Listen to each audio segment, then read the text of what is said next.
ये हमारी डिटेल तो हमारे ऑफिसर जो है वो आपको जी। डिटेल बताएंगे, लेकिन ज़्यादा तक मेक इन इंडिया के मशीन लगाने का हमने प्रयास किया है।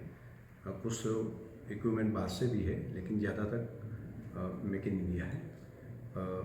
सोलार का 1 मेगावाट का प्लांट लगा है रूफटॉप का, इसलिए बिजली यहाँ पर प्रोडक्शन होगी और ये बिजली ज़्यादा तक यहाँ इनमें उपयोगी होगी। ईटीपी का भी है कि पानी का एक बूंद भी उनका दुरुपयोग ना हो, उनका रीयूज़ होकर इनका गार्डन में कैसे रीयूज़ हो सकता है, ये भी किया है। एनवायरनमेंट के लिए भी दृष्टि से कोई पोल्यूशन ना कैसे कम से कम कैसे उनका कंट्रोल कर सकते हैं, वो भी ध्यान रखा है। तो मेरी दृष्टि से मैं बोलूँ कि स्टेट आर्ट कैसे के ऐसे प्लांट ये है। प्रधानमंत्री मोदी जी ने ये भूमि पूजन का कार्यक्रम रखा था उनके कर कमलों से, तभी ये तय था कि 2 साल में ये इनॉग्रेशन की व्यवस्था भी हम करेंगे। और जैसे मोदी जी बोलते हैं वैसा होता है। ये पूरे पूर्वांचल की इकोनॉमी को, खास करके रूरल इकोनॉमी को चेंज करने वाला ये प्लांट है। अभी डायरेक्ट 80,000 से ज़्यादा किसान ये प्लांट से जुड़ गए हैं और आने वाले समय में 3 लाख तक किसान ये पूर्वांचल के जुड़ेंगे। वाराणसी के साथ साथ में पूरा पूर्वांचल में दूध क्रांति की शुरुआत ये भी हो गई है। इस प्लांट की कैपेसिटी है वो अभी 10 लाख लीटर की पर डे की है और आने वाले समय में 15 लाख लीटर तक ये पहुँचेगा। अलग अलग पाउच मिल्क के साथ साथ में लस्सी, दही, पनीर, आइसक्रीम, अलग अलग मिठाई, रसगुल्ला है यहाँ पर, यहाँ का लाल पेंडा और लौंग लता, वहाँ से लेकर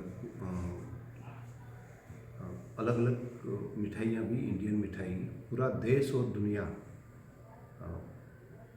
यहाँ का स्वाद, वाराणसी का स्वाद, लाल पेंडा पूरी दुनिया तक पहुँचेगा। उनका मार्केटिंग भी पूरी दुनिया में होगा।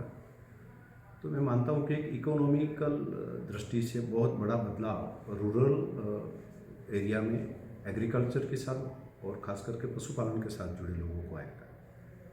प्रधानमंत्री ने एक गार्डियन के रूप में, एक वाली के रूप में इनका पालन पोषण किया है और किसानों ने मिलकर ऐसी भी एक क्रांति हो सकती है। कई लोग यहाँ से मोदी जी ने गुजरात भेजे थे पशुपालक भाई बहनों को कि वो वहाँ पर जाकर पशुपालन का व्यवसाय सीखे और बनास डेयरी में आए थे। और बाद में प्रधानमंत्री जी ने उनको एक गिर गाय की सौगात भी दी थी और वो आज कहीं मिला, वो हमें मिली तो काफ़ी खुश थी। एक नई क्रांति जो हमारे देश में हो रही है वो एम्ब्रियो ट्रांसप्लांट टेक्नोलॉजी की है, गौ संवर्धन के बारे में। एक गाय में से एक साल में 50 जितनी एम्ब्रियो निकालकर 50 जितने बछड़े तैयार हो सकते हैं। तो ये टेक्नोलॉजी हमारे लिए साहिवाल और गिर गाय में पहली बार यहाँ पर वाराणसी में हुई है। उनमें से कुछ बछड़े तो पैदा भी हो गए हैं इस धरती पर। तो ये पूरे उत्तर प्रदेश की पशुपालन व्यवसाय में चेंज कर देगा। आज भी कई लोग मुझे मिले, कई महिलाएं मिली, उन्होंने बताया कि हमारी 18 से 20 लीटर दूध पर डे का हमारी गाय दे रही है। तो गिर गाय ने काफ़ी क्रांति यहाँ पर कर दी है। तो हम सिर्फ दूध लेंगे, उनकी वैल्यूएशन करके मार्केटिंग में करेंगे ऐसा नहीं है। इनके अलावा पशु संवर्धन का काम भी साथ साथ में करेंगे, महिला सशक्तिकरण का काम भी करेंगे।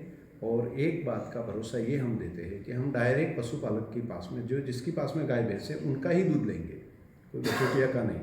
कोई बिजनेस वाला इकट्ठा कर दे तो ऐसा हम नहीं करेंगे। हम डायरेक्ट पशुपालक के अकाउंट में पैसा डालेंगे, उनके मोबाइल पर उनका हिसाब अकाउंट भी रहेगा और उनके पैसे भी उनको डायरेक्ट मिलेंगे।